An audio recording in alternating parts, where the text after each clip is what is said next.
final bell of Thessaly tolled, not as a call to prayer, but as a warning. Its sound drifted through the olive hills, carrying whispers of smoke, fear, and something darker on the horizon.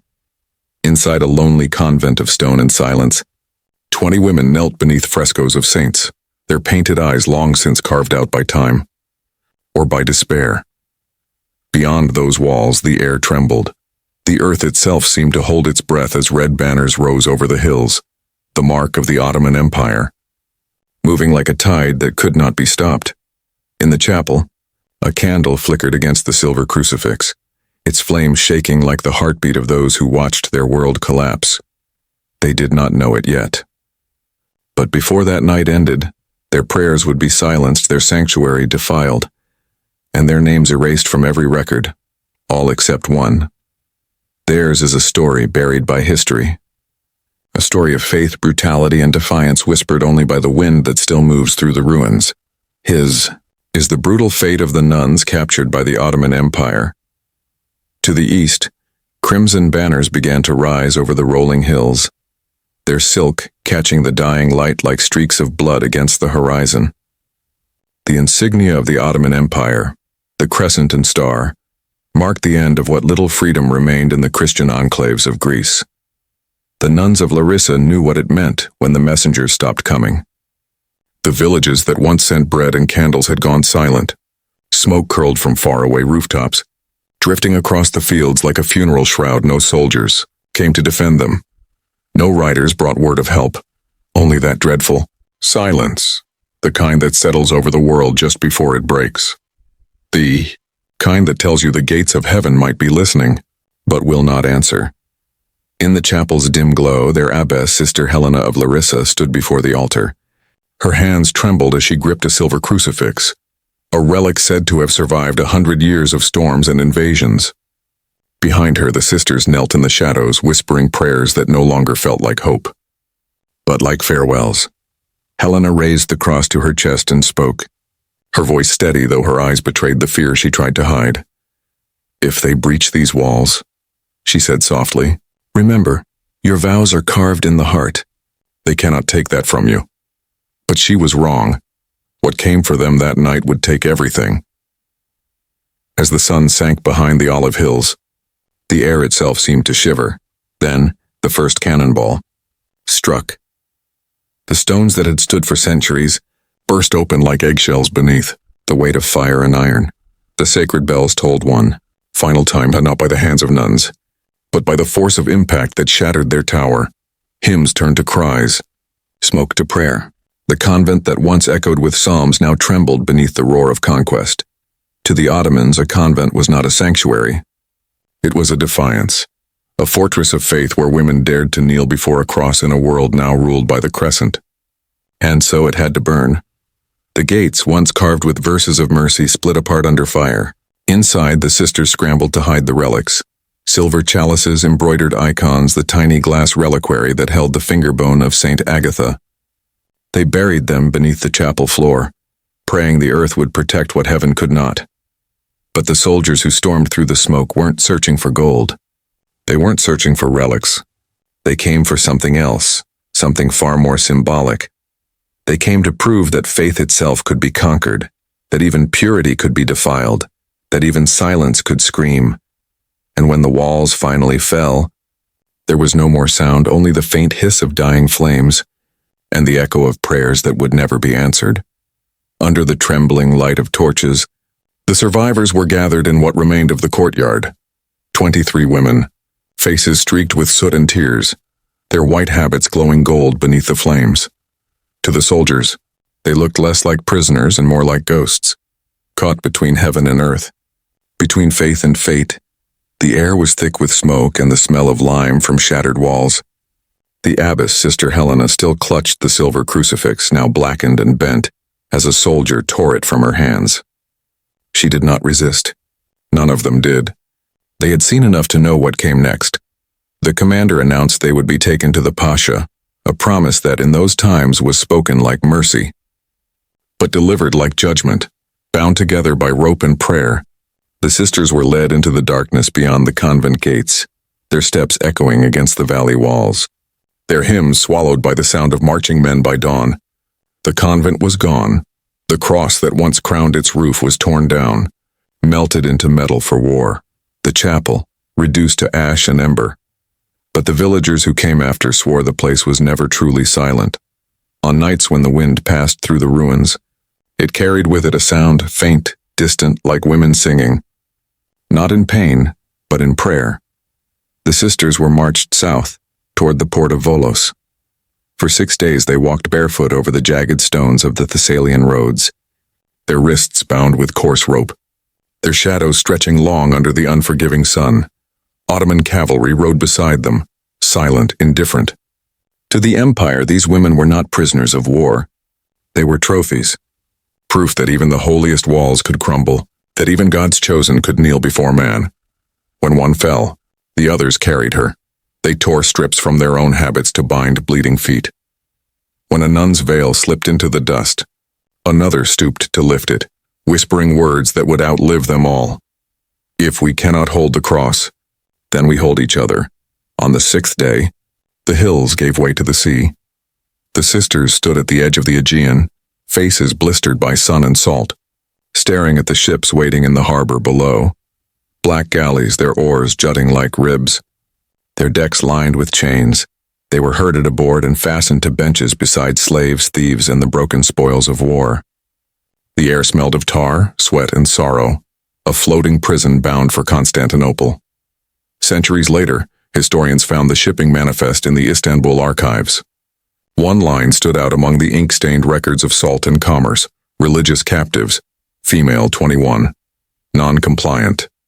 The voyage lasted 12 days. 12 endless days of wind and salt and pain. Storms tore at the sails until the sky itself seemed determined to drown them. Salt water seeped into open wounds, stinging like fire. The air below deck was thick, a mixture of damp wood, sweat, and despair. But worse than the hunger was the silence. No words from their captors. No psalms aloud.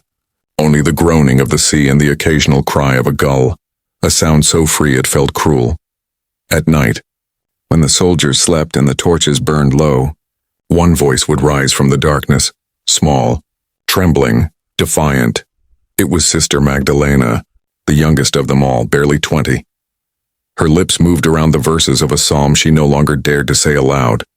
Yet somehow, the others heard the prisoners, Greeks, Slavs, Armenians, turned their heads toward the sound. Even the sea seemed to hush, as if listening to a faith too fragile to die. On the 12th morning, the mist broke. Out of the silver horizon, towers began to rise, slender and sharp, glinting with sunlight. Minarets like daggers, domes like captured moons. The skyline of Constantinople, the empire's beating heart. For centuries, men had called it the desire of the world, a place of gold, power, and endless prayer. But for the sisters of Larissa, it would become something else, not a city of God, but a prison of men through the gates of Constantinople. They were paraded like relics of a fallen faith. The narrow markets parted before them, merchants falling silent, beggars crossing themselves, children staring from behind silk curtains, Christian nuns, pale, foreign, broken, a rarity in the heart of the empire. Their journey ended at the divan, the imperial court, a hall of marble and gold where law, faith, and power shared the same breath. Sunlight filtered through latticed windows, striking the floor like blades. At its center stood the Grand Vizier, eyes unreadable beneath a turban of white silk, his robes flowing like still water. Before him, the sisters stood in silence, 20 faces burned by sun and fear, their hands bound, their habits torn. Translators whispered in both tongues as the vizier spoke, his voice smooth, almost kind.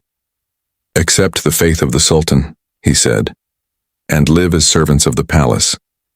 Refuse and face the discipline of the faith." None spoke.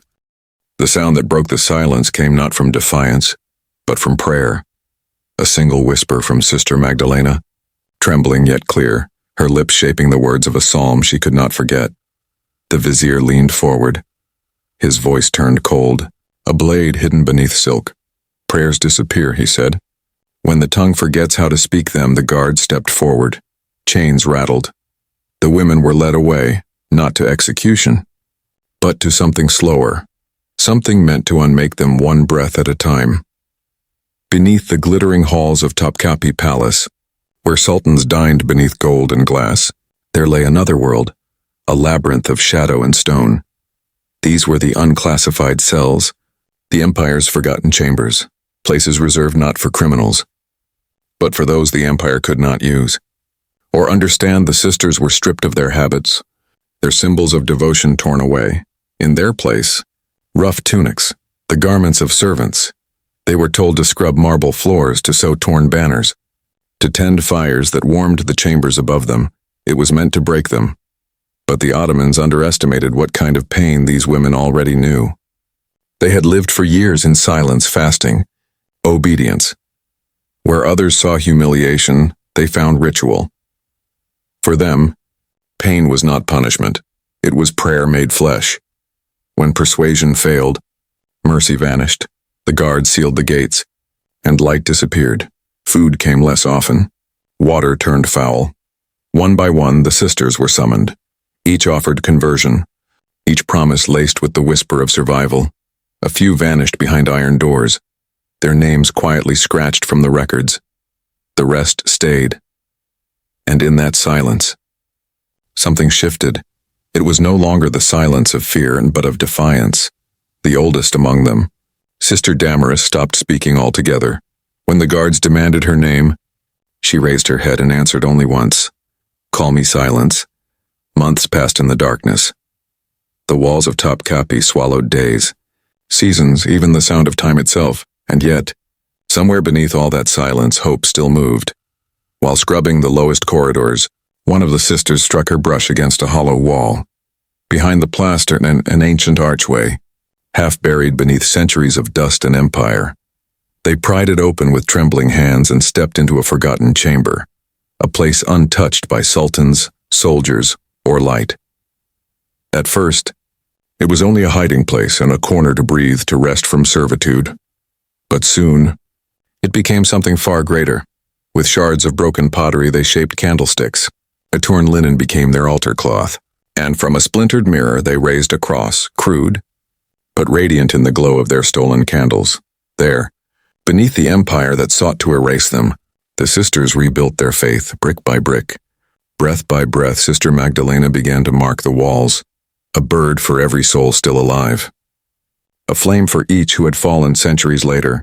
When archaeologists unearthed those same corridors beneath the palace, they found a chamber carved with faint crosses and a single Latin phrase etched into stone, Lux in tenebris luce.